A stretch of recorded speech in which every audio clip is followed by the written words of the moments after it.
Good morning and welcome to the Daily Cyber Briefing for Tuesday, the 25th of February. I'm Stephen Ridgway.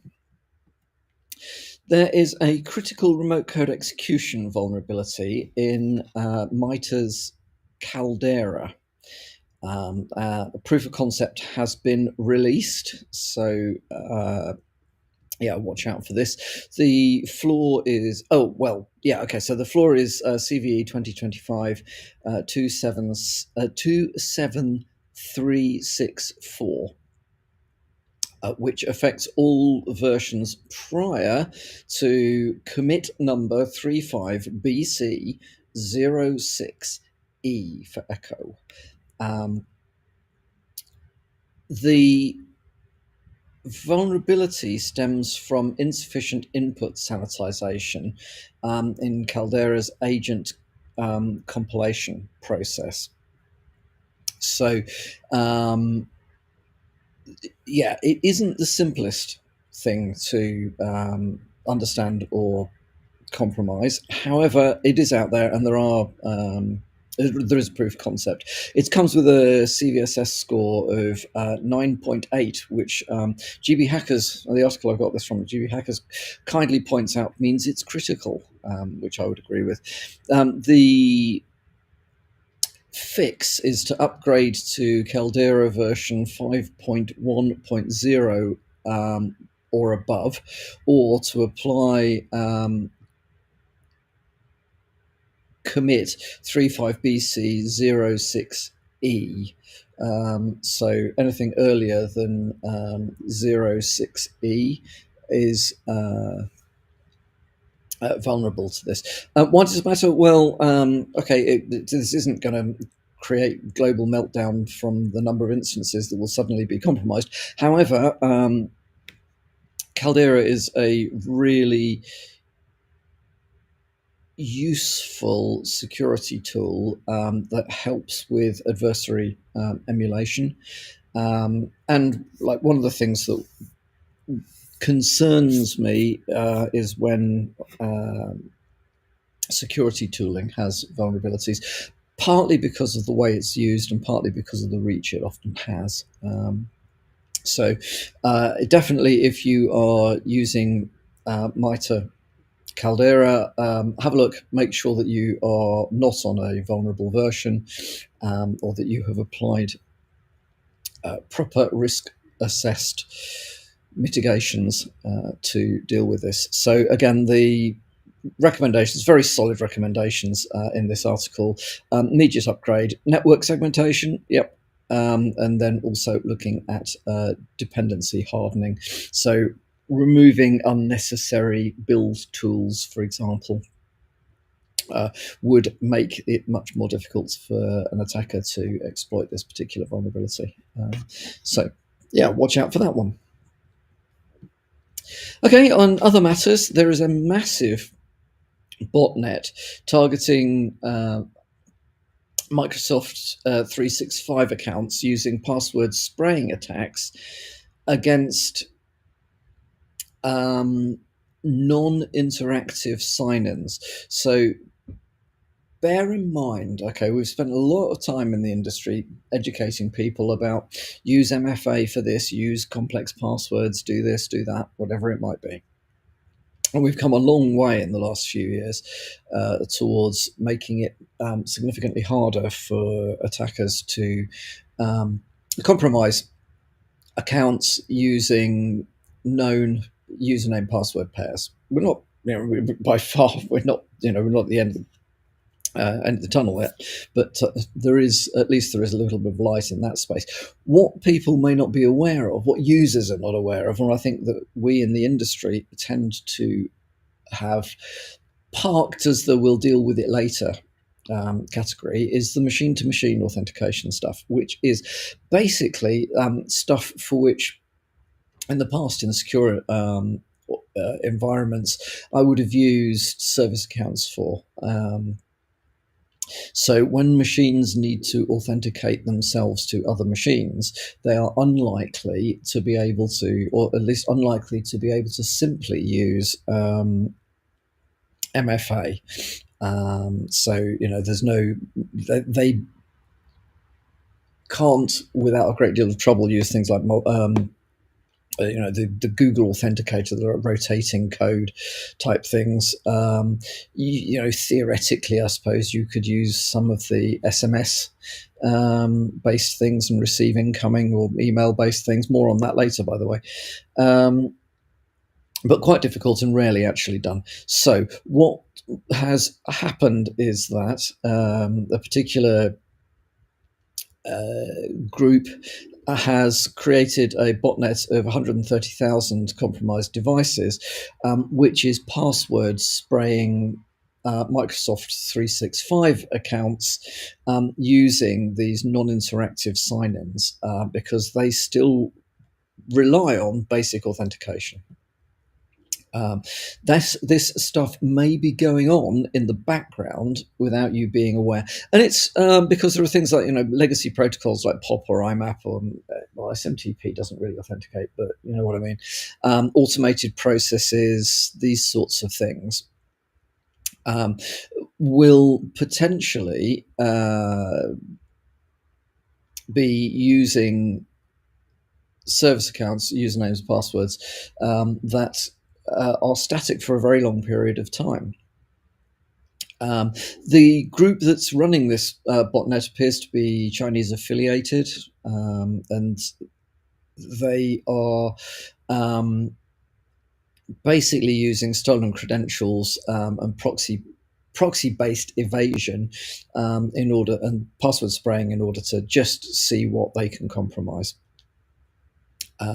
So what can happen as a consequence of this? Well, the threat actors could gain control over sensitive emails or documents or collaboration tools, could end up looking out legitimate accounts, affecting sort of operational continuity. If your service account gets locked out, there isn't a person at the other end of it that's going to phone up the help desk and go, "Oh, excuse me, my password's locked. Could you help me?"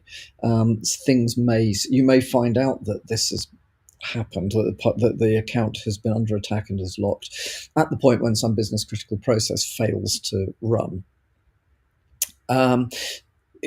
Compromised accounts could be used, depending on how the service accounts are created, could be used for internal phishing, further infiltration, secondary attacks. And as we know, these things, bypassing MFA makes spreading the attack around the environment much easier. So it is a fundamental flaw in the design of the design of secure architecture of secure authentication in a lot of organizations. So best practice in my experience for using service accounts is firstly, don't reuse them. Okay, so you must be mad if you're still doing it end of the scale. You still see a lot of organizations using admin accounts, generic domain type admins, in lieu of using proper service accounts. So first of all, work out what all your machine to machine processes are, and of those that require machine to machine authentication, don't use an administrator account, because that makes it work. That's always been the excuse. I'll just chuck in the administrator account now, that'll make it work. Yeah, that's all right. Oh yeah, that's good, isn't it? Yeah. Oh, we've gone live now. Oh damn, but we didn't take out the administrator. Oh well, never mind. It's working. We can't stop it now. No, do the work, get it right. So create service accounts that have the minimum rights and privileges required in order to do the job, which is, that requires some thought. But I've done this at scale in the past. It's hard work, but it is very secure. Give those accounts long and complex passwords, and then the bit where anybody who works in infrastructure is going to be up in arms against what I'm saying is, and then change those passwords quite regularly. But in particularly secure environments, I have, as I say, I've done this at scale. So it can be done. It is just a little bit more onerous. But if it matters to you, then you really should be doing it. So you have specific accounts that don't have generic rights to do things, They have specific rights just to allow the processes that are required to do whatever is required of them. They have long, complex passwords. There are specific service accounts for specific services, and those service accounts have got a password changing policy and a process which requires those to be changed every, let's say, month or 3 months or whatever it is, but certainly not, I wouldn't leave it longer than 3 months these days. So yeah, hard work getting set up. Once you're doing it, it just becomes one of those other things that you do. It is no longer onerous. It is just, that's the way work is. So yeah, have a think about that one. So finishing up with a couple of articles on a couple of completely different subjects. There is a good write-up in the Register of some research that's been done on jailbreaking LLMs, so AI models. This particular piece of work, I like this article. I like the research here.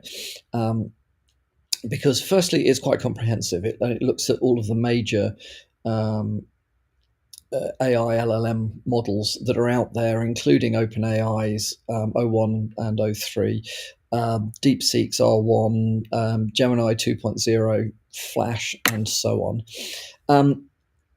And it goes beyond this is how I managed to jailbreak this, that, or the other, and actually starts to query the chain of thought reasoning behind the LLMs. It's a fairly long article, and I'm not going to go into all of the all of the details of all the things in there. If this is an area that you're interested in, I would definitely recommend a read of this. But the key thing is, it is possible to get some of these models to elucidate their chain of thought, which then allows attackers to find ways to get round some of the guardrails that have been put in place. Some LLMs are significantly better at resisting chain of thought bypass or chain of thought exploitation attacks than others. So OpenAI, for example, is resistant to 90% or so of attacks that have been seen to, in fact, there's a model that's been created which uses chain of thought in order to get the LLM to provide information which it really shouldn't. So provide harmful information around criminal activity, terrorism, the various sorts of things that you don't really want your large language model to be responding with. And there is also, it points out, there's a very interesting point here, there is a difference between running the model in the cloud and running the model locally. So in the cloud, like the vendor, the developer, can put in place controls that aim to catch input before the input is passed to the model. So if you're asking questions that would inevitably lead to a harmful response, you can filter that out. And then at the other end, you can also filter out harmful responses. So the LLM comes up with something that explains, I don't know, how to make a nuclear bomb in your kitchen. You can then actually filter that before it gets back to the user. You can then catch some of these things. So, not very intelligent, certainly not using artificial intelligence to filter the input or the output, but you could just put in place some basic controls that will catch a lot of things. So yeah, OpenAI's guardrails appear fairly resistant to manipulating chain of thought. DeepSeek's are much less resistant, especially when DeepSeek's run locally, is much less resistant to this. Around 20% of responses would be rejected. But the worst one apparently is Google Gemini. So only 10% of stuff that is tested using this particular malicious educator model from the research group. Only about 10% gets rejected. The rest of it will just merrily tell you all sorts of nasty things. So it is a very interesting article if you're concerned about um, how LLMs can be um, constrained at the moment, and the answer is we are very far from understanding how the LLMs themselves decide whether or not to apply guardrails. Yeah, definitely makes for good reading. Definitely worth thinking about if you are considering integrating AI-based LLMs into any of your business processes. It is worth understanding some of this stuff. And then finally from me today, bit of good news. Google is binning SMS as a method of MFA. It is replacing it with QR codes. Well, yes, all I can say is about bloody time. Nearly 10 years ago, it was obvious that text-based one-time passwords were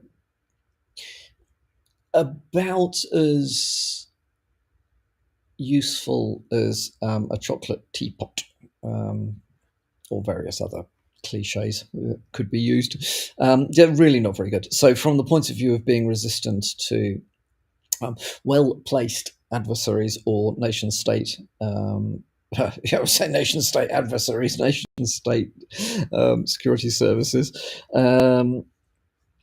They can simply use the routing within the telco networks in order to redirect passcodes. The less well-placed I love this. The less well-placed scumbags, well done the register for that one, could use SIM swapping in order to take over a cell phone and steal one-time based text codes. In 2016, NIST advised that basic text messaging should be retired.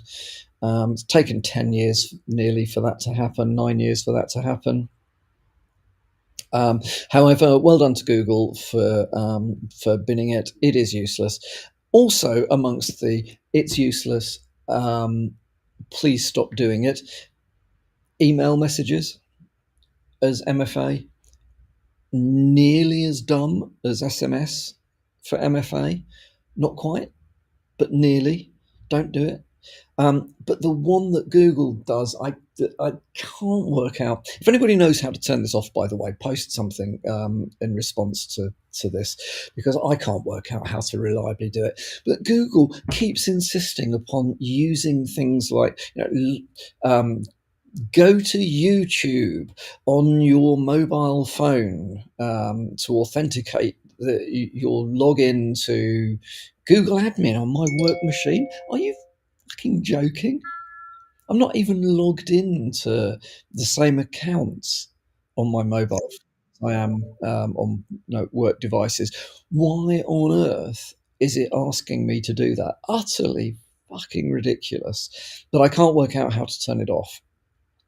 So Google, if you're listening, which you're not, I know, it's stupid. Stop doing it.